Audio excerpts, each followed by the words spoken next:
We're all set online whenever you're ready. It says Okay, approved thank by you. the planning and zoning department. Clock on the wall says 5 o'clock, mine says 1 minute till, but everybody's here, so I guess I'm gonna Is that call what the it meeting is? to So- order. That's what I was just read on that one. But why would it have planning commission on there? This Mr. McGorry, Here, Mr. Miller, Here. Mr. Bajali, Here. Mr. Jackson, here. Mr. Whalen, Here. Mr. Zuloff, Here. Ms. Castile. Here. thank you. Everybody's here, and we've got a quorum. The next item on the agenda, my recollection in looking at it is that we did not approve at April's meeting the minutes from the March 23rd meeting, and I cannot remember why we did not. Did somebody have an objection? They weren't available. Oh, okay. I have received those minutes, and if everybody else has received them, is anybody prepared to make a motion as to those March 23rd minutes? Mr. Chairman, I'll make a motion they be approved as distributed. Thank you. Is that- Second. Okay, been moved and seconded. Any discussion? Hearing no discussion, we do it by affirmation, all in favor? So all in favor of approving those March 23rd minutes? Aye. Any opposed? Okay, minutes approved. Next matter on the agenda is approval of the minutes from the April 27th meeting. I have reviewed those, I'm presuming you all have as well. Would anybody care to make a motion as to those minutes? So moved. Second. Moved and seconded for approval of the April 27th minutes of the April 27th meeting. All in favor, say aye. Aye. Aye. Opposed? Okay, hearing no opposition, they've been approved. Next matter on the agenda is a public hearing. Sandusky Holdings LLC has submitted an application for an amendment to the zoning map for the following parcels along Milan Road. I'm not going to read the individual parcel numbers. There's 4 different ones. The application is to rezone the parcels from R140 single-family residential to GB general business. And I think staff could perhaps educate us a little bit on that application. Yes, thank you, Mr. Chairman. The site at hand, all 4 parcels are zoned R4, R140 single-family residential. To the north is zoned R1 family single-family residential. The east is zoned both R140 single-family residential and R160 single-family residential. To the south is general business. To the west is R160 single-family residential. The existing use of the northern 3 parcels is residential as of right now, 2 of which are now an empty parcel, but still at the time before that was used as a residential. The property, the southernmost parcel, is part of the existing parking lot. The proposed zoning for these 4 parcels is general business. The parcels, and I'll read these parcels out because several of these do not have an address attached to them, so for legal purposes, I will read these parcel numbers out. So 57-03542.000, 57-03541.000, 57-03374.000, and 57-00159.000. Currently a parking lot and a vacant parcel, as I had mentioned. There is one existing residential structure on the parcel most north of the 4. The existing residential structure that's still standing has approximately 1,260 square feet. The land area of all 4 lots is approximately 0.39 acres. And all 4 parcels to the south of the proposed R140 single-family residential parcels tonight are also owned by the applicant. The Bicentennial Comprehensive Plan outlines a few objectives related to this application, one of which is a vibrant city. We wish to reclaim and repurpose blighted land sites for industrial development and commercial development. Second is a connected city, which focuses on corridor improvements. The rezoning to general business would open the door for high-intensity business uses, but would not allow low-intensity manufacturing and commercial uses, and that's just for the record. Staff believes that this rezoning could satisfy the above comprehensive plan outlines, and Staff has determined from a site visit that this change is appropriate. The single-family homes along this stretch of Mile End Road lack a strong neighborhood connection due to the commercial activity just to the south of it and the high traffic counts that are going through Mile End Road to downtown. Rezoning these parcels supports this perspective and the long-term growth of the potential corridor. We do believe that these commercial uses will slowly stretch north, and this site is appropriate in that case, as a future land use will slowly make these single-family residential uses more low-intensity business uses. There was no objections by other departments. So in conclusion, staff supports the approval of the proposed zoning map amendment for the above 4 parcels mentioned with the following conditions, and that's that all applicable permits are obtained through the building department, engineering department, and any other applicable agency prior to any development. Thank you, Mr. Oakes. Any questions from the commission to staff? Mr. Chairman, Yes, Mr. Zuloff. it seems like we have a non-conforming use at the north end of that the lot. How did we get to that? Because that, I think that use was, or that site plan was approved at least in the last 20 years, if not 10 years. Do you have any idea how that came to be? Through the chair to Mr. Zuloff. We don't have any record on what was transacted to enable this use. Parking lot is a permitted use if it's attached to the residential structure. So the only thing that is making this a non-conforming use, to your point, would be a fence that's there possibly. But if this would to be used for the structure that was there, it would be a legal use. So there's no evidence from staff that it was a non-conforming use. Just trying to understand. We It looks from the aerial that it might be, but it's used by, it's not used by the dealership, it's used by the, are you saying it's used by the residential property? There's no proof of neither of those cases, if it's being used as a business or as residential. When you're in the lot, it feels like it's connected to the other general business parcels. Okay. We went looking in the records, and there's no record of a lot combination. It looks like it's connected to which parcel? The rest of the large parking lot that was once a dealership. Yeah, that's what I thought. Yeah, there's no record of it ever being combined with those other parcels or Right. rezoned to general business. But I know there was a site plan, I don't know, maybe Mr. Miller, Mr. Jackson remembers many years ago. But, okay, it doesn't matter. At this point, it's sort of moot. Thank you. One other Ms. Blair? comment, Yes. Alec mentioned, but Mr. Oakes mentioned that one of the buildings is no longer there. So on the aerial that you're seeing in the center structure is no longer there. It's been demolished. On the photo that was in your packet, just the one to the right of the fence is no longer a residential building. It's a vacant parcel. So the one just on the other side of the fence to the north is gone now? Correct. And then, but the next one over is still there? Correct. Okay. This is a public hearing. Is there anybody that wishes to speak either for or against this application in the audience? Okay. Seeing none, would anyone care to make a motion on this application? Mr. Chairman, Yes. I would move that we approve the application subject to any conditions and recommendations Thank you, in Mr. the Zuloff. report. And- I'll second. You were first. Mr. Jackson? Yeah, I'll Okay. second. It's been moved and seconded. Any discussion on the motion?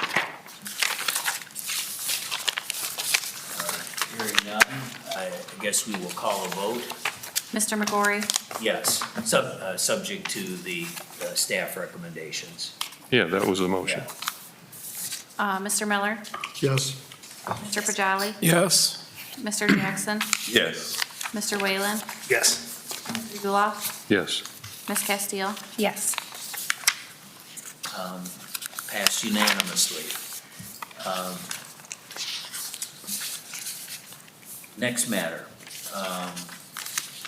Actually not a numbered item, but Rhonda Jaksich has submitted an application for an amendment to the zoning map for 702 and 706 Perry Street. Two parcels, I won't read the parcel numbers. The application is to rezone the parcels from R140 Single Family Residential to RRB Residential Business. And if staff could educate us a little on this application. Chairman, as you mentioned, the zoning of both these parcels is R140 Single Family Residential. It's surrounded by that to the east and to the south. To the north is LB Local Business and also R2F Two Family Residential. To the west is RRB Residential Business, which is what the applicant's proposing to change the zoning to. And also to the west was a recently Planning Commission approved parcel for the same zoning that's presented tonight to you, the RRB Residential Business. So both of these sites at 706 and 702 Perry Street currently have single-family structures on them, which are rather close together. Let me get to the picture. Each house has roughly 1,200 square feet of living space, and both homes do have a driveway for off-street parking. The applicant's proposing to rezone this land to use the 706 residents for transient occupancy. Staff had recommended the applicant to get the corner parcel at 702 involved with the process as well to make a more contiguous business corridor to complement what's existing on this street. So let me go back to the slide here. Zoomed out, you can see there already is a fair amount of business zone on this corner. Staff felt that with both these parcels in one application, it was not even just more aesthetic to our zoning map, but also would also work better with future land uses. I do have a letter of consent from the northern parcel. Give me one moment. The owner, I, Stephen Ruff, representing SPR Rentals LLC, owner of 702 Perry Street. I give consent to the city of Sandusky to change the zoning of my property, providing there's absolutely no fees or additional taxes assessed to me. Signed, Peter P. Ruff. And then at the bottom, provided for Rhonda Jaksich, who is the applicant. So as I mentioned, this is currently adjacent to several business zone parcels. We had chosen RRB due to the less intensity of uses it would permit, because it is, these two parcels are in fact, or the northernmost parcel, excuse me, would be contingent, not contingent, touching a LB local business, which would give access to more intensive uses compared to the RRB. So we do feel this would be the best of the moves available. Planning staff notes potential redevelopment feasibility of this site is high in the long term. The Monroe Street corridor is a high visibility corridor, high traffic corridor. We do see this as a multifamily or potential low intensity business use could be here for future land use, and this rezoning would open up the door for that to happen. Lastly, if the applicant desires for this to be transient rental, which they stated in the application is their main goal, they will have to go through another application process to get the transient occupancy permits.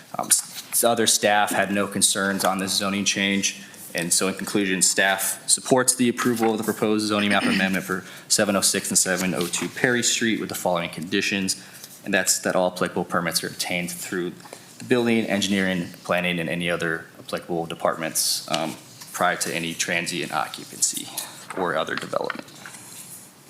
Thank you, Mr. Oakes. I have a question. Am I understanding that the applicant only owns one of the parcels, but the other one that's being recommended, that owner has also agreed to the change? That is correct, yes. Thank you.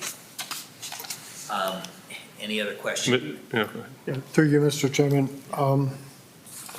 The parcel in question, you said both have off-street parking by access to driveways. It seems like, is that one parcel have a shared driveway?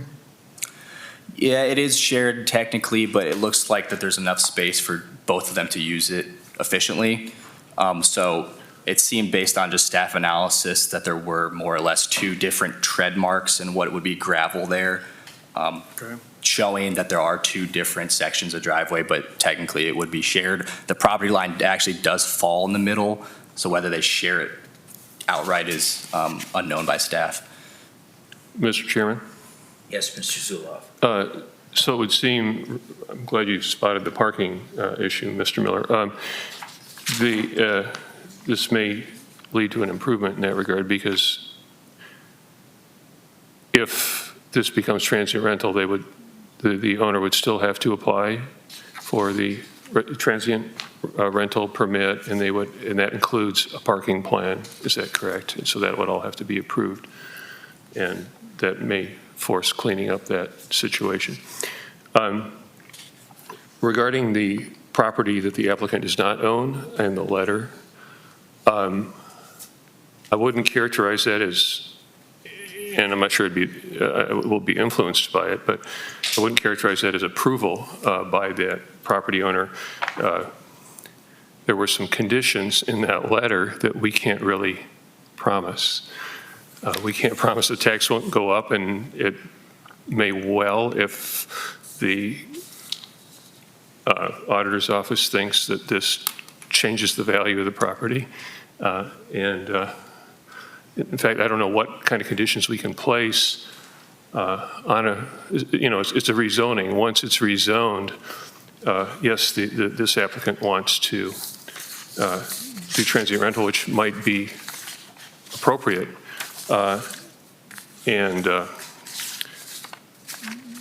But having granted the rezoning, having rezoned the property, that will result in any other use under that zoning category to be used. So that sort of begs the question, is this the only way to achieve the permitting the transient rental? Especially considering, while this wouldn't be in a transient district at this time, that we're contemplating legislation that might allow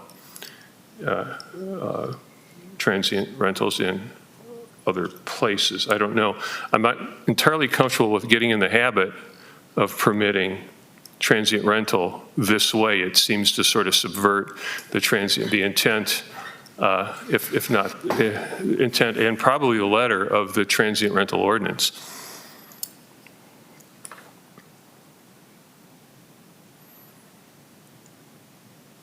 Any other questions or comments? Mr. Chairman, I agree with Mr. Zuloff. I'm more inclined, since we are trying to look at the regulations and put something down on paper that we all can agree on, I would rather wait until we get that procedure done and see if it fits within those guidelines of the transient rental guidelines that we come up with at the end of the road here. Thank you, Mr. Pajali. I guess I would note, as staff has, that there is some general business along zoning along Monroe Street there. Mm-hmm.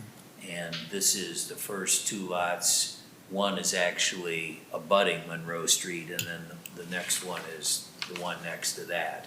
So if the one actually next to Monroe Street were zoned general business, maybe it's not a big leap to put the one touching it the same way, especially if that could be developed somewhere down the road with those two lots combined into a larger parcel. But nobody has a crystal ball. Right. Mr. Chairman, just to follow up, I'm not saying this is a deliberative process, and I'm not even sure where I am with this yet. Maybe staff could expand on the case for this being changed to the zoning category, but as long as we're focusing on the fact that we're allowing potentially all uses in this neighborhood, not just transient rental. So we all need to keep that in mind, that we're more or less permanently changing and allowing a whole lot of other uses. Okay. Now, Mr. Miller. Yeah, I understand Mr. Zuloff's points, and I think they're potentially well-intended. However, Well, thank you. Were the parcel on Monroe not included in the rezoning, it would seem a more classic case for spot zoning to pick out the second lot, the one on Perry, that fronts Perry Street, to be rezoned. It seems like they should both go together or neither go, based on your long-established principle of we hate spot zoning. I think in the minutes from last month, we rezoned to residential business across the street on the corner of Perry and Monroe. The corner. Yeah, maybe right across that same intersection. Mr. Chairman, if I may, on the map in the dotted red, if you can see it, right across the caddy corner is where the rezone had occurred last month. Okay.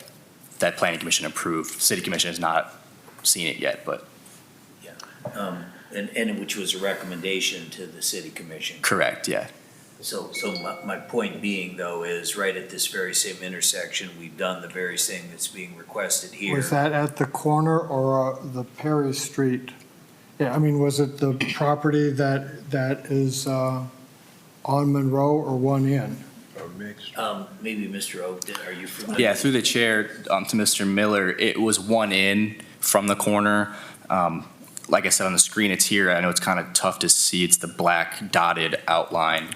And the corner Right. one was already The corner- zoned. Correct, the corner one That's was zoned the RRB. distinction that I'm Same making. point, yeah.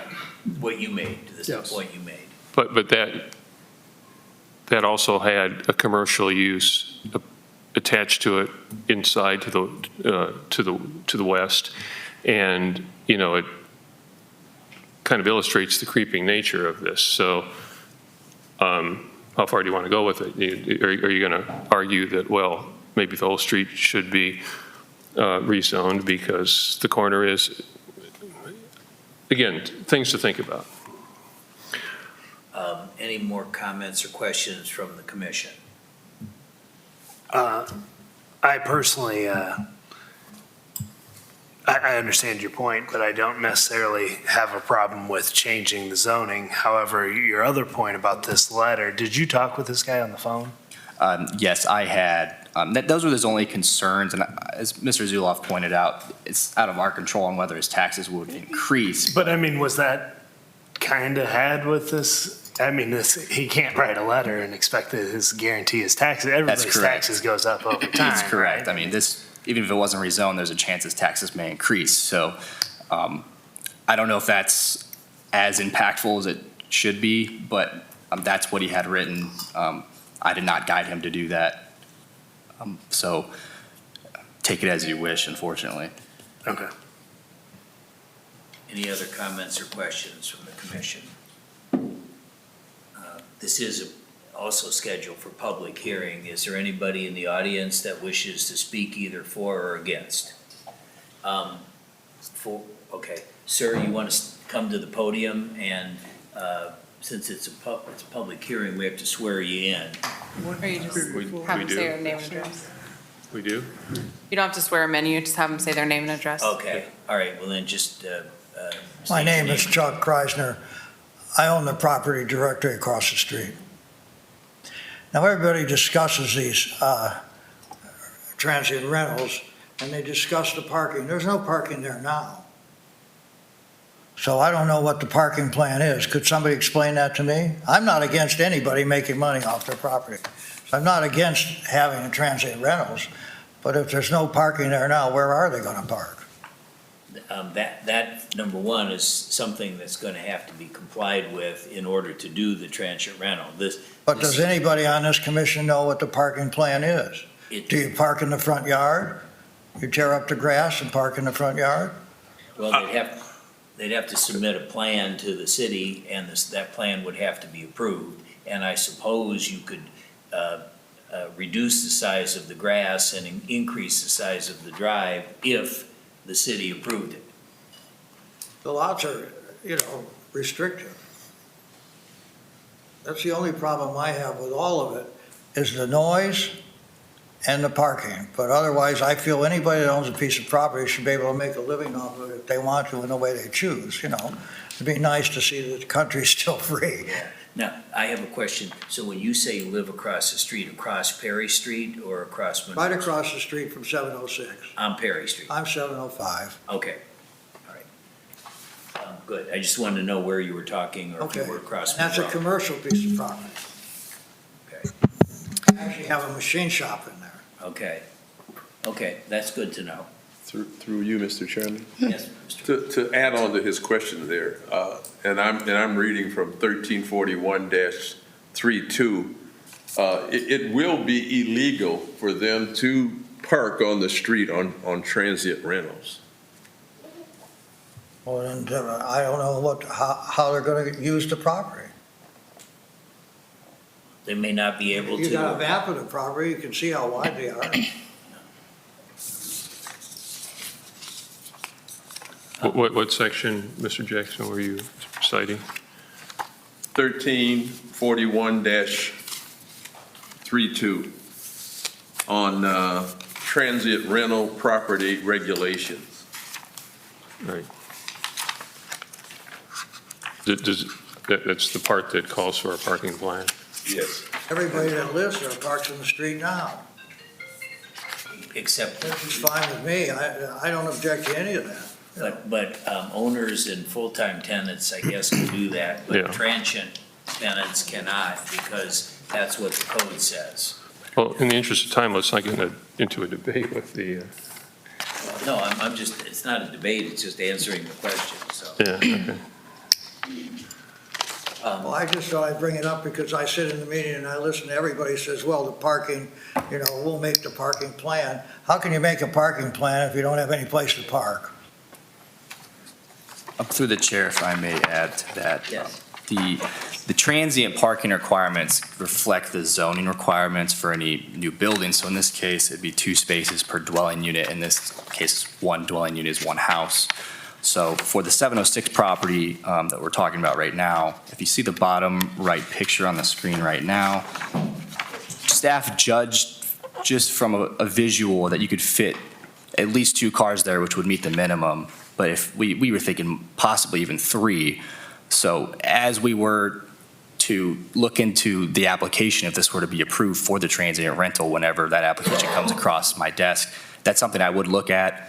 In this case, I believe that they would meet the requirement, and I would be able to give them the permit based on just the parking. And also the northern lot, if that ever were to change ownership and become transient, that back driveway off of Monroe Street is fairly large. Estimated minimum 4 cars, if not 6 cars, can fit on that driveway. So staff does not believe parking for this application will be an issue.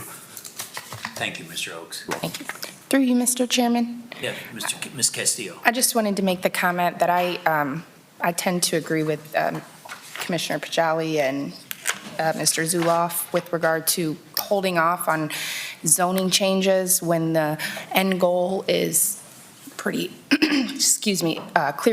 pretty clearly stated to be transient occupancy until we know what exactly we wanted to do with regard to all that. We were working on how to handle the need for transient occupancies in the city, and I'd like to see how that turns out before doing spot zoning like this. However, I think based on the way that it's zoned in the surrounding areas, it could make sense to do the zoning change, but I'd like to see how, what we come up with for the whole picture before approving something like this for a zoning change. Yeah, but there were like at least 2 other people that expressed I'm interest in speaking. Yes, ma'am, you want to come to the Yep, I just want to make microphone? my comment. And you're the applicant, Ms. Jackson? Yes, Yeah. how are you? But state your name and your address. Rhonda Jackson, 706 Perry. I've lived in this house for over maybe 25 years. I've lived through 2 owners in the house beside me. I've never had an issue with parking. It can probably fit 5 cars. So I have my half of the driveway, they have their half of the driveway. Never had an issue. I'm a peaceful neighbor. As far as the house across from me that got the Airbnb, they've only lived there a few months, and you okayed their Airbnb. They do not have off-street parking, but I do. Just something to think about. Yeah, I think what, across the street, it's been approved, recommended for a change of zoning. I don't think that's not totally gone through, and No. therefore they wouldn't have, if they can't come up with off-street parking, then they're likely not gonna get transient rental. Yeah, well, they had to live in their house anyways, Yeah. so. I've been a good neighbor in this neighborhood. I know all my neighbors, and nobody has a problem with it. I'm kind of on the end. The two people beside me have both passed away, and the man behind me. And they have no plans to do anything with the properties. So I'm thinking of buying the property beside me, Okay, which would solve the parking issue. right. So, I've never parked on this street. My company parks in my driveway. So, Okay, thank you. Any questions from the commission? No. Do you live there currently?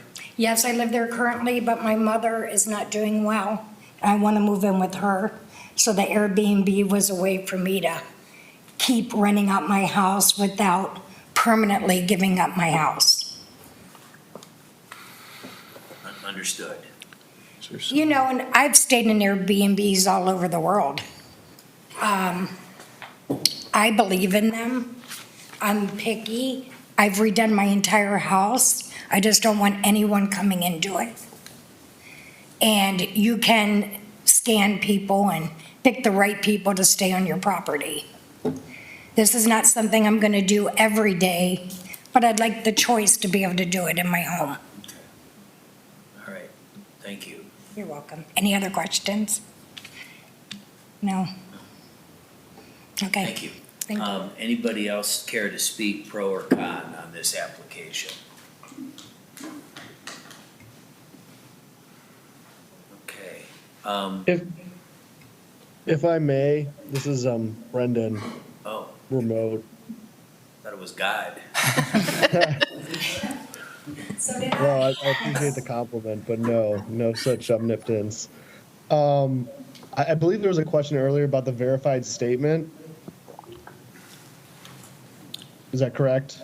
Now, say that one more time. I believe there was a question earlier about the letter or the statement from the non-applicant owner. That was on the prior application. No, it's this one. This one? About the Okay. taxes. We can't About the guarantee taxes, his your conditions. question? Oh, yeah, okay, thank you. Okay, yes, there was was kind of a question and a comment that some of his conditions or requirements couldn't be guaranteed. And that's I understand that. I guess I have questions as to whether or not it is sufficient authorization to apply to consider that person an applicant for a rezoning. I think a good point, legitimate point. Could you repeat that? Yes, so our zoning code requires that if the applicant is not the actual owner of the property, there must be a verified statement from the owner of the property that that applicant is able to make this application on their behalf. I'm not sure that that letter is sufficient. And I would recommend that maybe the Planning Commission not vote on this tonight until we can verify specifically what our code requires, since the owner of one of the parcels is not actually applying for this rezoning. Well, I think your timing is great, because I was going to propose, because we are working on relevant legislation, that maybe we can kill two birds with one stone here and simply table this application for a month. I'll call that a motion. Okay, Anybody care to second that motion? Second. Been moved and seconded. Discussion.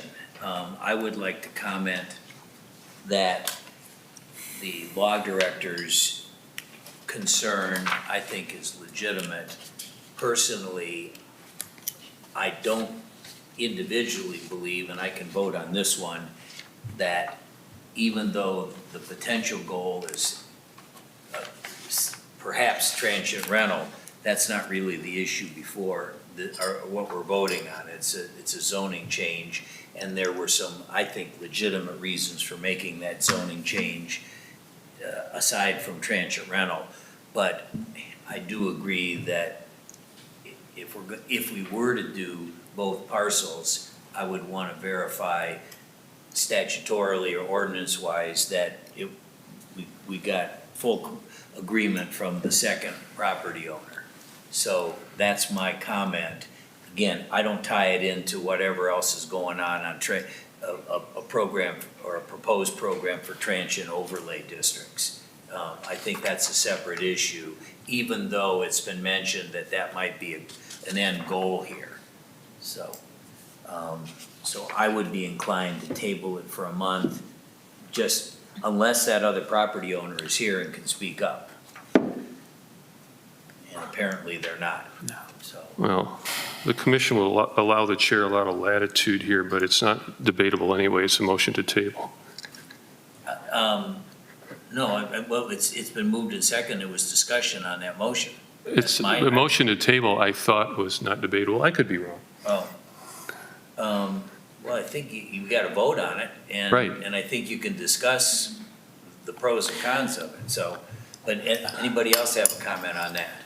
And we're not right in the public hearing part of it right now. All right, we're back to the Mr. table Miller? here. Yeah, I have some mixed feelings. I work with Ms. Castile and Mr. Bajali on regulations. I understand what they're saying, and part of me has sentiment in that direction. However, the other part of me is like holding off somebody just because we haven't got around to doing our homework, or it's been months, it's been years in trying to develop this transient rental thing. But then, to your point, Mr. Chairman, this really isn't a transient rental question. This is a question of rezoning, albeit with an end goal possibly of transient rental. We heard from the owner that's the intention.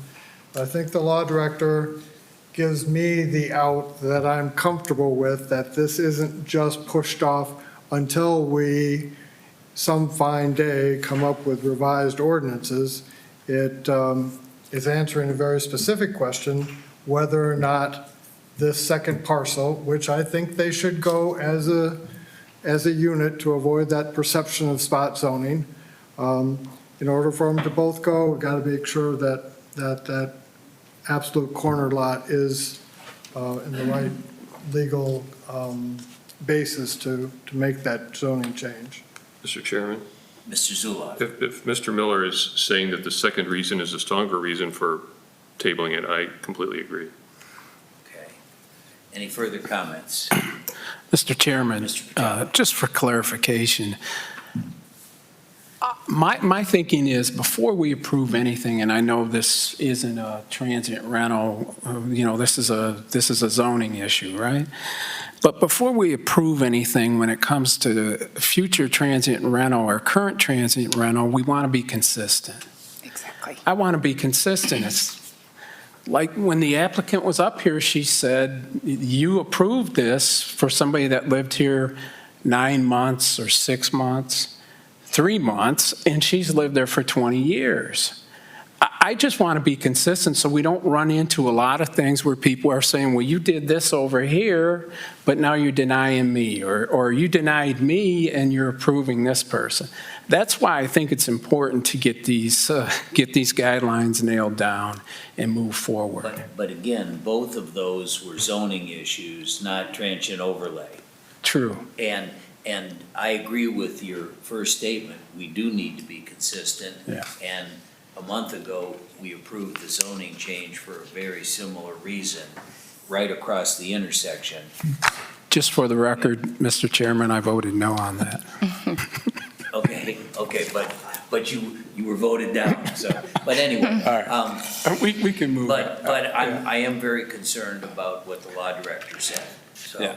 Oh, I agree. Any further discussion on, it's been moved and seconded, any further discussion on the motion to table? Just, go ahead, Connor. Quickly, because of the map and because of the consistency, I would be prepared to vote, but I think the law director's point, I'm with tabling as well. As would I, but just for the record. Yes. Ms. Castillo? So my comment is just to say, you bring up a great point, and I understand it's not a zoning change, but I think Mr. Zuloff made a comment earlier, how far do we want to go? So yes, we could always look to the left and say, well, it's zoned this way over here, so that makes sense, but contiguous for how long, I think. And so I think I agree again with Commissioner Pajali about nailing down specifically what we're doing, because that map will then even provide more insight to how we want to zone even not for transient occupancies and what makes sense in what areas. So how far do we want to go? I think that question would be better answered with a little more consistency. Any further discussion before Mr. Miller? I'm reluctant to do it, but I'm doing it anyway. To that point, I think if it is as I anticipate, our transient rental revisions may not require that corner lot to be rezoned in order to not be spot zoned, because it wouldn't be a zoning thing that allows the transient rental. And that also appeals to me, to that way, if the owner of the corner lot had some reluctance, if we can't guarantee him it won't change his taxes, fine, she could get her transient permit based on our new regulations rather than a rezoning, which, as Mr. Zuloff pointed out, could open the door to a lot of possibilities for that corner lot.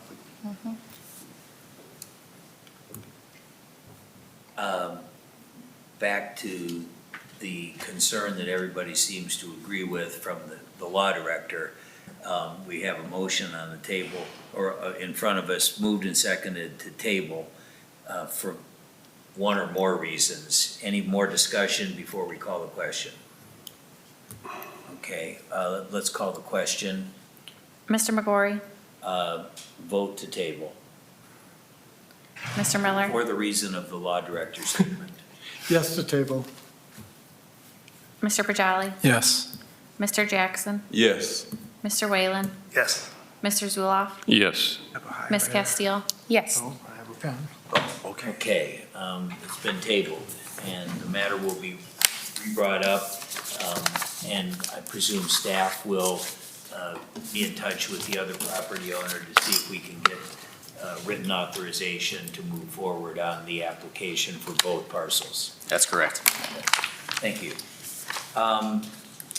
Now on a matter of new business, Floating Marine Group has submitted a site plan application for demolishing and replacing the current restroom and community building at 2035 First Street. I'll read the parcel number. It's actually at their marina right next to the Cedar Point dormitories on First Street. And perhaps staff could educate us a little bit on that application. Yes, thank you, Mr. Chairman. The site at hand is zone CR Commercial Recreation. The surrounding zoning in all directions is also commercial recreation. The surrounding uses are both residential and commercial. Existing use is a commercial marina. Proposed use is to stay a commercial marina. And the applicant proposes to demolish and replace their current community/restroom building. The new building footprint will expand to a total of 3,659 square feet and will have the same community space restroom use as the existing structure. The new structure will put a total site coverage of 26%. The existing playground, parts of the wood deck, and parts of the existing sidewalk are to be removed. A new concrete entranceway and walkway configuration is proposed. The existing pool and part of the existing wood deck will remain. The proposed height of this building is not to exceed 20 feet. There's a 40-foot maximum requirement in this zoning district. Not much more information to touch on with this. Staff's determined there's no additional parking necessary, and that's because marinas have parking requirements based on the number of boat slips. Staff has determined that the boat slips will not be increased, so therefore no parking increases will be put on to the applicant. With no additional parking requirements, no additional landscaping is required, all area standards are satisfied as proposed, and also all yard regulations are satisfied as proposed. There's no concerns from other departments. So based on that, staff recommends approval of the proposed site plan at 2035 First Street with the following conditions, and that's that all permits be obtained to the building department, engineering department, and planning department, and the other applicable agency prior to construction. Thank you, Mr. Oates. Any questions from the commission? Personally, seems a pretty straightforward request as far as I'm concerned. I'd be prepared to vote in favor. If there's no question, Mr. Miller. Mr. Chairman, I'd like to make a motion to approve subject to staff's conditions. And when we get to discussion, I will zing a I'll comment. second that. Is there a second to that motion? I second that motion, Thank you. contingent on staff's conditions. Discussion on the motion, Mr. Miller. When I read this, and maybe I'm a little bit oblique, but why are we voting on this? What is contentious? What requires our approval in this? To the chair, if I may, what would trigger site plan approval is the expansion of a commercial use. So in this sense, this is a commercial use or an accessory to a commercial use, the marina. So since the building is being increased in size, it would trigger a site plan approval. That was my question. Any further discussion? Hearing none, I guess call the question. Mr. McGorry? Yes, subject to, as the motion was made, subject to staff conditions. Mr. Miller? Yes. Mr. Pajali? Yes. Mr. Jackson? Yes. Mr. Whalen? Yes. Mr. Zuloff? Yes. Ms. Castile? Yes. Unanimous, application has been approved by this commission. Does that then go to that city commission, or is that the end of it? That's the end of it. So the next item on the agenda is MRK Real Estate LLC has submitted a site plan application for expanding the current manufacturing, storage, and warehousing operations at 2901 West Monroe Street. I won't bother to read the parcel number. Staff, if you could educate us further on this application. Thank you, Mr. Chairman. The site is zoned GM General Manufacturing. To the north is both GM General Manufacturing and also RMF Residential Multifamily. To the east is GM General Manufacturing. To the south is GM General Manufacturing. And then to the west is both local business and R2F, two-family residential. The surrounding uses are residential and also vacant land. Existing use of this property is manufacturing. The proposed use is manufacturing. The applicant wishes to expand their current manufacturing, storage, and warehousing operations by approximately 51,800 square feet. Let me get to this. Addition 1, and highlighted in blue here, will add 44,566 square feet of warehouse space, and then addition 2 will add 6,720 square feet of warehouse space. This building will put, or this addition, excuse me, will put the total site coverage at 53.9%, which is 3.9% over the 50% maximum. The applicant was awarded an area coverage variance at the 5/19/2022 Board of Zoning Appeals meeting, so that is that requirement is met. The proposed height for expansion addition 1 is 40 feet. The proposed height for building 2 is between 18 and 20 feet. Those plans have not been finalized. There is no height requirement in manufacturing. Staff reiterated at the Board of Zoning Appeals meeting that we had discussed with the applicant back in the fall that there wasn't a height requirement, so therefore they could have avoided the BZA process and built up. Staff encouraged them to not do that and build out, to not negatively impact the surrounding residential uses to the north. Even though they are currently vacant, they're they may be developed in the future, and we were trying to avoid any negative impact from a large structure nearby. So let's see here. The proposal contains 59 parking spaces. The code calls for 112 parking spaces based on our requirements. The proposed parking coverage area is 49,000 square feet. The landscaping area is 5,000 square feet. The new warehouse operation will operate 5 days a week, 8 hours per day. And I will touch on parking requirements a little further. Staff's spoken to the applicant. The applicant is confident that the 58 proposed spaces will be sufficient to meet their needs for their employees and future growth. So given that, staff believes that the spaces presented tonight will be sufficient, even though they are well under the code's requirements. Staff feels that may be a little strenuous, as warehouse expansion typically does not add a lot of workers to the building's payroll, for lack of better terms. So because of that, if the applicant's confident that the 58 will suffice for their needs and future needs, staff is proposing that the Planning Commission waive additional parking requirements on this site. There are some landscaping recommendations that we'd like to see. They're now on the screen. Based on the additional parking, so every 25 parking spaces on a site triggers a landscaping requirement, which is 100 square feet of landscaping, and typically an island form. And it also requires 1 tree per island of 100 square feet. So highlighted in blue here is what staff would like to see, where it would go, and also the spot on the location, the spot on the site, excuse me, that would go. Highlighted in red here, this is contingent on Planning Commission's view. The Planning Commission has the authority to recommend landscaping buffers within 15 feet of residential property.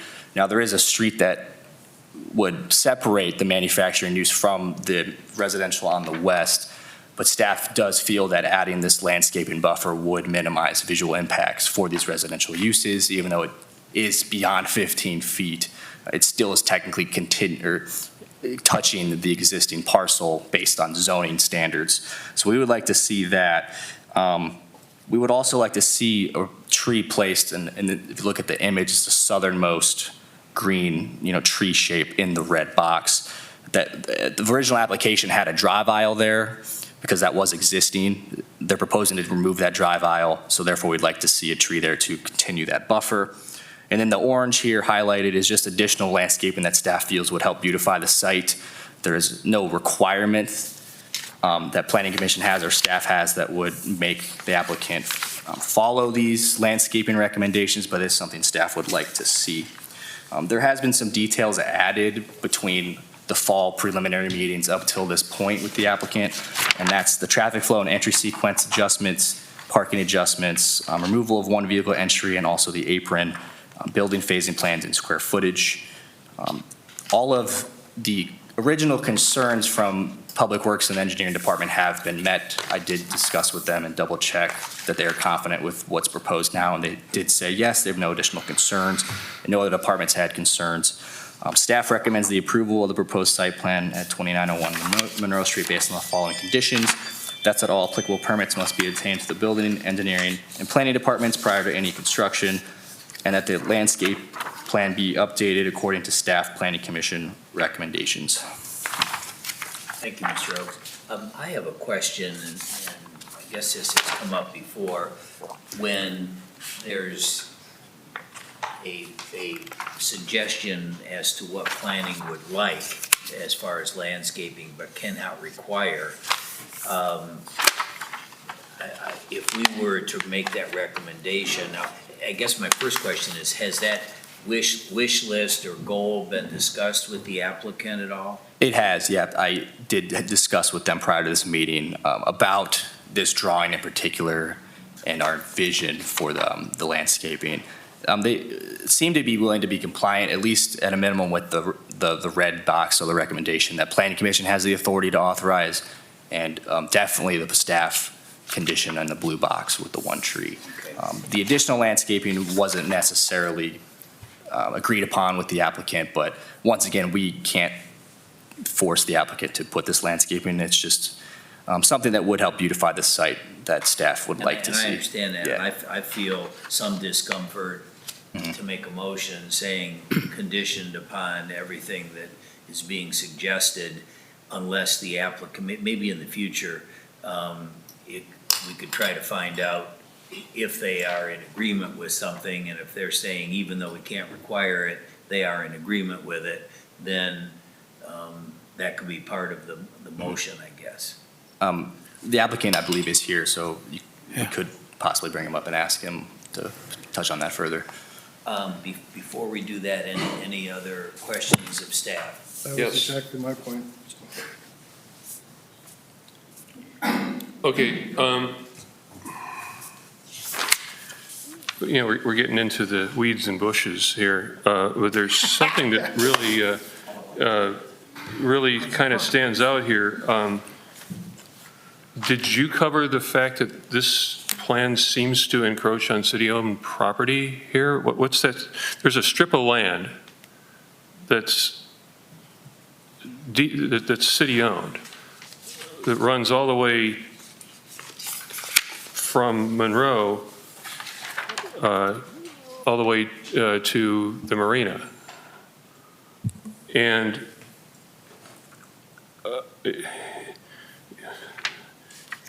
it's bounded on the east by the yellow line that you see within your red boundary, I think. Now, I don't know why the city owns it. I'm pretty sure I'm correct on this because I've noticed it before. It's, let's see, the street right away is what, maybe 40 feet there or something? I don't know how wide that strip is, and it's not scaled, it's not denoted on the site plan. And I'm not saying it encroaches, I'm saying it would seem to, if your red line is accurate, is an accurate delineation of the site plan. This is probably a good time to address that question of, why does the city have this strip of land that's not the street right away? It's actually a strip of land deeded to the city. Why do we have it? Why do we need it? Should we vacate it? This is the time to do it.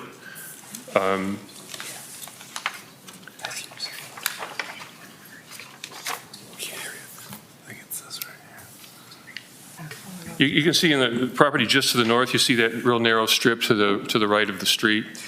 Yes, through the chair, if I may. And that extends all the way to Monroe.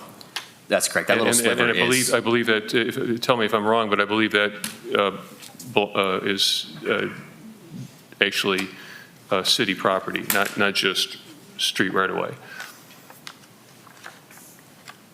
I would like to look at that further. Does the site plan encroach on that? Is that in our packet? Because that map, you're talking the yellow line, correct? Right, Is the right. There's lot. this, On that, on the one that's on our screen, yeah. it actually appears that the red line stops before the yellow line, and then that access, which I wouldn't think you'd want to vacate because you would want it in case you wanted to widen the street. Well, I don't know. The street is actually on the center of the current right-of-way, and it makes that strip look almost superfluous. Now, if you did think you wanted to widen the street someday, I have questions, and it looks like we don't have answers. So you're talking about the strip of land between Monroe, like along Huron Street on the Yes, west edge of the property? there's a long strip of land between Huron Street and not only the applicant's property, but the next two properties. My understanding, we go back to the site plan, my understanding is that this site plan does not encroach on that. Well, that may be true, but that's not what this diagram with the red line implies. And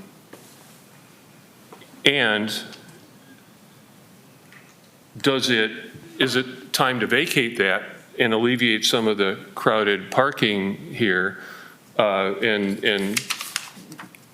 It starts to look like a good reason. We got this little strip of land that seems kind of useless that either should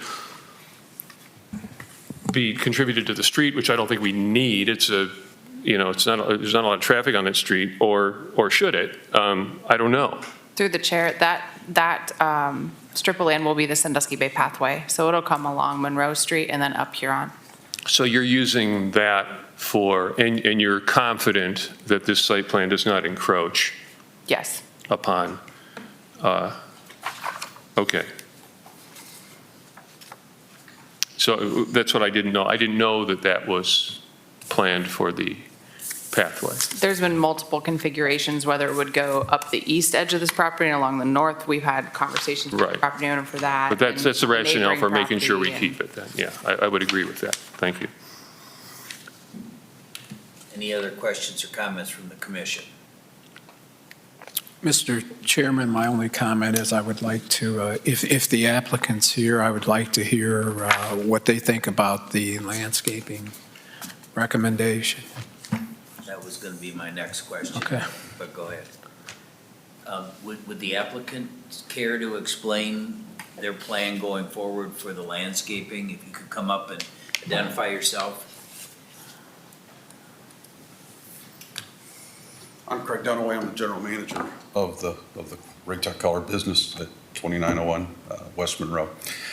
We are very concerned about landscaping. We were concerned, and I know I talked to Jeff earlier, about all our trees, our beautiful trees that are a natural, nice barrier, that are very large trees that were going to be decimated by this bike path potentially. But because of that strip of land that you mentioned, doesn't appear that will happen. So the trees to the west will stay. The trees to the south of the property may or may not be impacted by that if it comes down and then goes across in front of our building. But you agree that your plan is outside of the... Yes, yes, without a doubt. And we're not opposed to beautifying. We just spent quite a bit of money back last fall on the front of our building, taking out a sidewalk, putting in new curbing, new beds so that we can plant and grow. So as far as landscaping issues, no, we have no concerns, and we'll do whatever the commission feels is warranted. We're not having a problem with that. Okay. From a cost standpoint, the project's a lot bigger than planting some trees. Right. I understand that. Any questions? I would just say you do a nice job out there, and the building's been well-maintained, and it's always well-maintained, so I appreciate that, and the fact that you're willing to add on and do an addition, I also appreciate that. Well, if I can, Mr. Chair, we acquired a thermal color back in 1998, when we were down on Superior Street with 28,000 square foot facility. Back in 2008, we thought we were going to have to leave Sandusky area because we couldn't find a larger manufacturing site. And luckily, the one we're in now at 2901 became available. So we went from 28 to 70,000 square feet. We have not only doubled the amount of equipment, we've more than tripled the size of the business during that period of time. When we acquired the building from a lease standpoint back in 2008, we considered leasing the back 28,070 for the marina for boat storage. But wisely decided not to do that because within a year we had pretty much used what that 28,000 feet we thought was going to be vacant. We've continued to add on. We've put silos in. We've done all those things. We've continued to grow. Right now, we're leasing 12,500 square foot of warehouse space down in Norwalk. It took me almost a year to find it. So we're eventually going to hopefully move that into the new building as well. So we are continuing to grow. That's another reason why we went to the zoning and asked for the extra 5%. It doesn't sound like a lot, but it's over 11,000 square foot of additional space that we think we are going to need desperately. The whole idea with the warehouse, the new warehouse, that expansion is to allow us to pull our raw materials, finished goods out of our existing building to free up more manufacturing floor space so that we can add additional equipment here in the future. Because again, we're growing double-digit growth. We benefited from COVID. I hate to admit it, but we did, and we benefited greatly. We've been averaging almost 20% growth going back to, 2020. So we're excited, and part of this process is if everything gets approved, then our plan is to make a further commitment and actually purchase the current building so that we're here for the long haul. Congratulations on the expansion and the growth, and thank you for that. Mr. Chairman, Mr. Zuloff. I'd like to move to approve the application subject to the conditions on the report and the additional condition that the plan doesn't encroach on city properties. Second. Including the recommendation of the landscaping. Yes. And does that mean with the requested landscaping that we can't require Yep. but requested? That would, the conditions in the report, yeah. Okay. It's been moved and seconded. Any discussion? Hearing none, I guess we can call the question. Mr. McGorry? Yes. Mr. Miller? Yes. Mr. Bajali? Yes. Mr. Jackson? Yes. Mr. Whalen? Yes. Mr. Zuloff? Yes. Ms. Castile? Yes. And she passes unanimously. Congratulations and good luck. Thank you. Thank you. Next item on agenda is old business. Planning Commission has set a public hearing to consider a transient rental overlay district for the following parcels along East Washington Street. I'm not going to read those parcel numbers, and that was tabled at the last meeting. So as we sit here at this moment, it's still on the table. Is anybody Yeah, on the prepared table. to make any kind of a motion on that?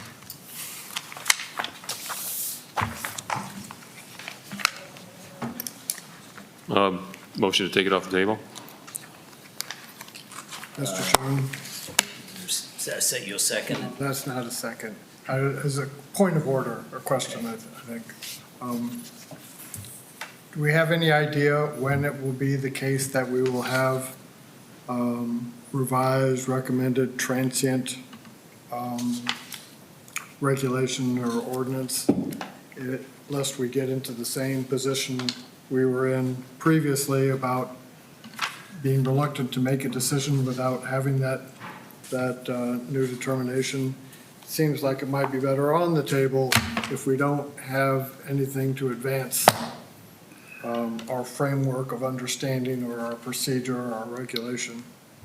That's a good point. We could table it again, but in the meantime, Or not take it off, not, Yeah, just leave it Not on the take it table. off We the already table and did. come up with I a mean- plan. no, you No. didn't. Oh, okay. You just made a motion when there's been no second. yeah, okay, isn't that also not debatable? Why are we adding all this time? Well, it's just taking care of business. We got. I know, but it's not Robert's Rules of Order. That's all. Well, you made a motion. What are we supposed to do on that There are motion? debatable and non-debatable motions, okay? So anyway, we can always put it back on the table, but we shouldn't be, You made a motion. Is anybody prepared to second that motion? I We have thought to I vote on heard a it. second, I'm sorry. Okay, my apologies, I thought I heard a second. Okay, I heard a murmur. okay. Is there a second to taking it off the table? The motion to take it off the table? Can we discuss what's going on with the possible legislation, where we're at with that? Well, I think Just we can as do part of that. old business? Yeah. We had like a 3-hour and 18-minute meeting last month, and part of it was because we made unnecessary discussion, and pointless Point of discussion. order, Yes. if I may, just to help clarify things, your motion to take it off the table does not mean you address this tonight. It means it comes back at the next meeting. Thank you. So if that helps, you can Thank still you. have a discussion on other things. I think that does help. So we still have Mr. Zuloff's motion to take it off the table if there were a second, and if that vote were in favor of that motion, then it would be set for further action at next month's meeting. So we still have a motion. Does anybody care to make a second to take it off the table? There we go, so it stays on the table, right? Yeah. Hearing no second, then it stays on the table. Can't discuss it. Second.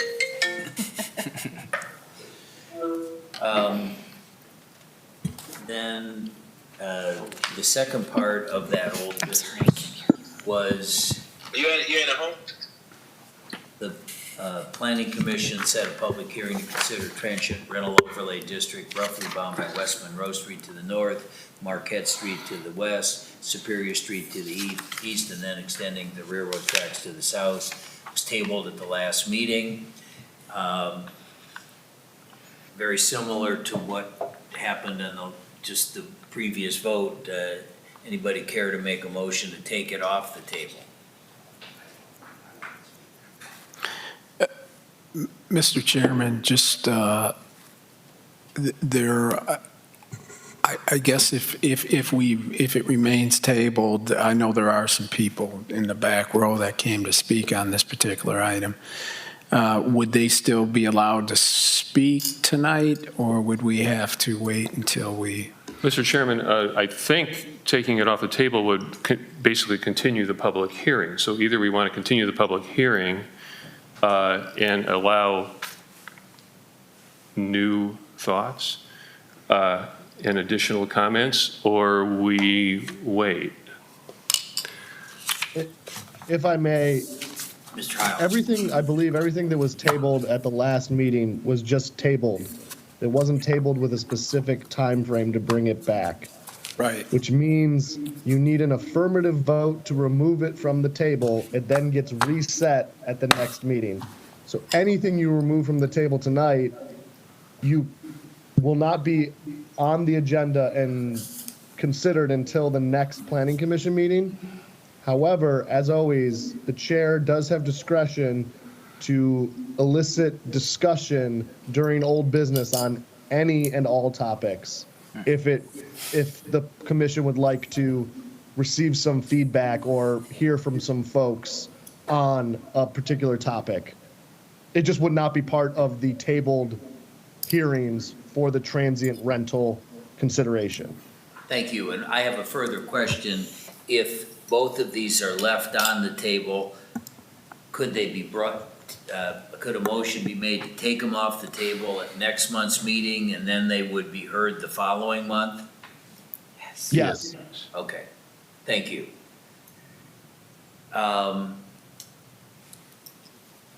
Okay, well, with that instruction, and I'm inclined to let people briefly speak, but we just left the first issue, the first East Washington application on the table. Does anybody care to, did we make a motion to take this one off the table, or no? Nobody made such a motion. Okay. Mr. Chairman, I would agree that if somebody took the trouble to come here, that I'd be, with some skepticism in this particular case, considering how long the debate went on, that there'd be anything new to say. I would be inclined to hear any new comments. I think we need a rule, considering we went 3 hours and 18 minutes, to limit the comments to 3 minutes until everyone has had a chance to speak. This is a tradition that's longstanding in this commission and as well as the city commission. I would agree with that, and I think I recognize some of the people, and maybe they would say the same things, but we give them a short opportunity to speak. Sure. So this matter, too, has been left on the table. So is there this is regarding general old business about discussion for transient overlay. Also, Mr. Chairman, and maybe this is for the law director, we can hear it, but if we're not reopening the hearing, we probably shouldn't be deliberating or, debating, or there's a difference between hearing opinions and discussing it. Through the chair. Thank you. What I hear Commission President Brady say at the city commission meetings is there any resident in the audience who would like to speak on any topic in the city? At the end of the agenda, he invites. That's a great idea. Any resident in the audience if they'd like to speak. But then we need to avoid getting into discussion, just let people have their say. Okay. Before we do that, then, is the next item on the agenda is any other business. We kind of been talking transient overlay, but is there any other business we need to speak of? Mr. Chairman, the only other business I would have is to kind of update you a little bit on where we're at in that process, that transient process. As you know, we had a committee that was formed, Mr. Miller, Ms. Castillo, and myself, and staff, and the law department was also involved. And we met, we had some spirited discussion, and we did find some common ground. Staff is going to look at the comments that we made, the common ground we found. They're going to put something on paper, and then we're going to meet again, and with a fresh set of eyes, look it over again, and maybe add to what we had. And then our plan is to bring it back once we have a draft form so that everybody can have a look at it and kind of slice it and dice it as they see fit. Or approve it. That would need to be in public forum. Yes. So. Yes. We vow transparency. Yeah. Okay. Yeah, this process, I think we're going to meet again soon, so that'll be step 2, and then we'll move forward and see what happens. Okay. Thank you. Mr. Jackson, you had a comment? Yeah, it makes it real difficult to try to decide on if you're not in a transient overlay district, who gets approval to have their property a transient property. Right. And it's also difficult to try to figure out who should be eligible if they're not in a transient overlay district. And that's why a couple of these have done it with general business rezoning, as long as they were in an area close enough to what was already a business district. I might point out that it's the ordinance for the transient overlay ordinance does articulate pretty clearly some good reasons and for or doing transient or not, and those could be a guide as well for places that Or those reasons could be modified or expanded or limited. Or, sure. Yeah. Yeah. Right. I'm sorry. And Mr. Chairman, we're fully aware of Mr. Jackson's comments, and that's what we wrestled with during our first meeting. We all had kind of different ideas or a different approach on how we wanted to move forward. But like I said, we found some common ground, some things that we could agree on that might work. So I just wanted to, I'm not going to ask for a timeline, but do you think it's reasonable to think we'll have something to discuss and be moving towards a motion at the next one? As you know, there's somebody who met my requirements. I talked to that person today, and I said, I think that what we got going is on its way and probably a better way of dealing with it. So I don't really want to open up another fiasco like we had last month. right, we're fully aware of that this thing needs to be done as quickly as possible, and we'll do our work as diligent and as quickly as possible. But I hate to promise anything so that if we get around the table next month and we don't have something, then we haven't lived up to our promise. Yeah, But we're aware it's on the front burner. Discuss. I kind of hoped that we might discuss you guys might have a bit of a framework and might ask for some contributions at this meeting, but I think maybe it's better we wait till next. Especially since we want something on paper, so you have something to look at and you can kind of evaluate it from there. Let's hear from our audience. Is there any other business that we need to discuss at the commission table? No, Mr. Chairman. Thank you. I would ask or invite anybody who's here that wishes to speak on any matter, stand up or raise their hand and come up to the podium. Let somebody else speak.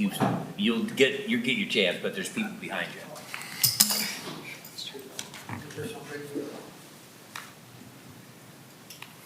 Afternoon. Good afternoon. Dan O'Loughlin, 3426 West Monroe. I'm sorry, say your name again? Dan O'Loughlin. Okay. Yeah, try to speak into the microphone if you could. 3426 West Monroe Street.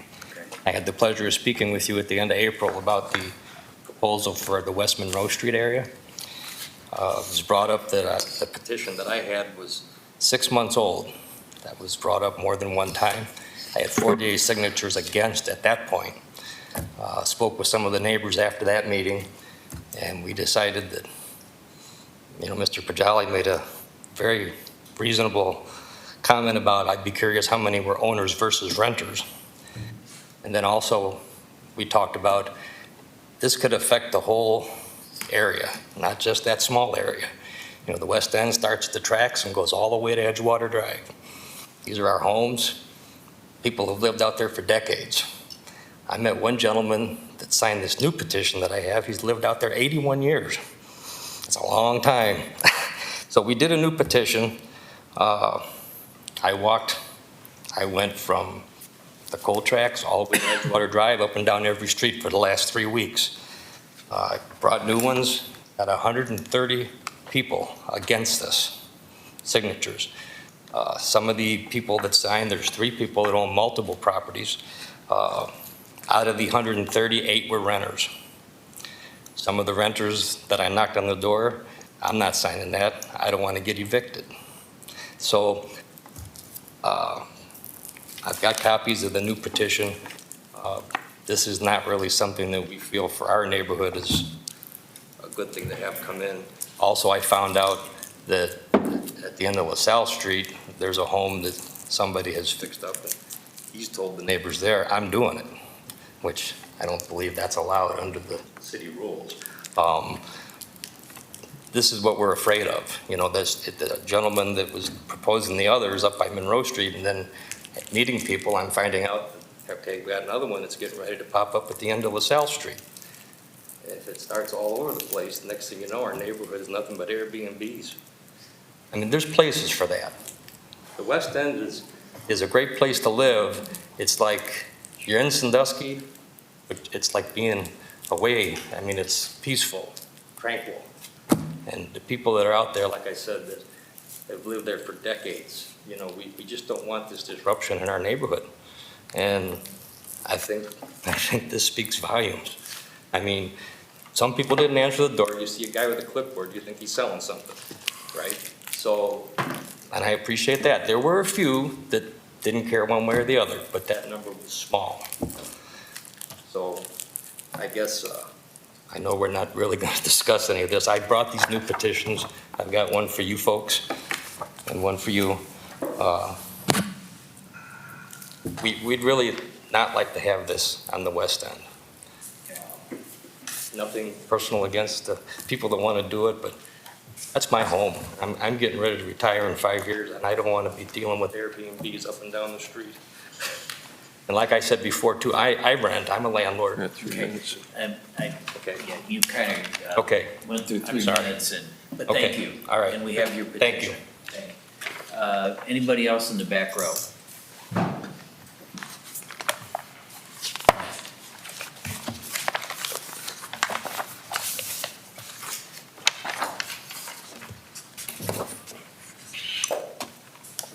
My name's Barb Manor, and I live at 1317 LaSalle Street.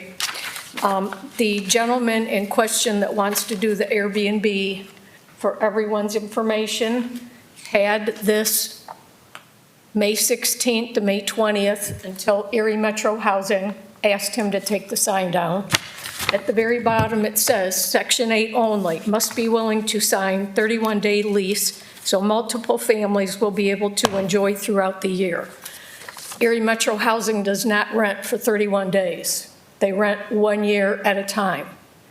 So I just want this for the record that he's trying to get somebody in long-term, but it's not an Erie Metro route to go.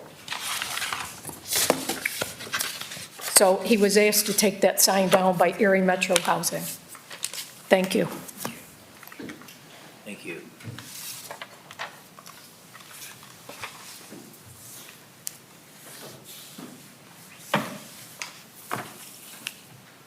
Hello, everyone. My name is Dee Gessinger. I live at 620 LaSalle Street. And we have lived there for 22 years. And I am opposed to this type of housing, the transient. I do not want to have to look out my window and wonder who's out there. I have lived abutted to the park for 22 years, and I know everything that goes on in that neighborhood. We already are very concerned about it because we have to be very aware of what's going on in that park. There's been a murder-suicide. There's been people down there from the homeless shelter that stay the night. There have been all kinds of things going on. So we're already worried about that. My house burned down, and the night my house burned down, somebody broke into my home. We've gotten to the point where we're quite concerned about who's outside that window. To keep it in the family, that's what we want. We are 75 years old, and to be concerned, we don't want the noise. And to be honest, they're not coming up here. They're not coming up here to be quiet. They're coming up here to party. And I just want to put my opinion that I am asking you not to pass that transient and do this to the neighborhood that I live in with them. It's just not going to be what the families want. Thank you. Thank you. Anybody else? Sir, you raised your hand first, and come on back up. I have two important comments. Okay. First of all, the man with petition, is he still here? Yes, right here. Are you the man that offered $5 to sign the petition? Yes or no? No. That's the only question I wanted to ask him. Because there was a man going on the street west of the railroad track where residents were, offering $5 if you signed it. But anyway, I don't know if that's legal or not, but it's a good way to get a signature. Yeah. My suggestion is that when you take in consideration the master plan, you take in consideration how long the people have been residents. This lady that's been here 25 years, some people have been here 40 or 50 years, I think they should have some preference. And that should come into the master plan to, how many units you're going to let go become that. And if the lady that was here today, that's right across the street from me, she lived there 25 years, if the guy next to him wanted it and isn't a resident, I think that property is in probate. But, that's just a general guess because I know that people passed away and nobody's lived in it for a real long time. All I have to say. Okay, thank you. Anybody else in the audience have anything to say? Okay, anything further from the commission? Mr. Chairman, I would just say that relative to the last comments, when the city does a comprehensive plan or a master plan or any kind of plan, they always ask for comments from the public. So you may want to be aware of that, and in the future, keep an eye on the paper and stuff because they always welcome comments. The hardest thing is to get comments when they're doing that. So I just thought I would note that. I would say a general thought, whatever the new plan is or the goal of the city, I would think that it would still require some sort of a consensus of a given neighborhood. I just can't see it happening any other way, so. Any other comments? Will this be coming up again then at the June meeting? At some point it will, yeah, not the next meeting because it wasn't taken off the table. I believe that's, if it comes off the table in June, it would come up in July. Okay. The reason Mr. Chairman, that I had proposed taking it off the table is just to give us that option, because if we weren't ready next month, then we could simply table it to a future time, and you can do that indefinitely. I personally would like to see where we're headed with this in general.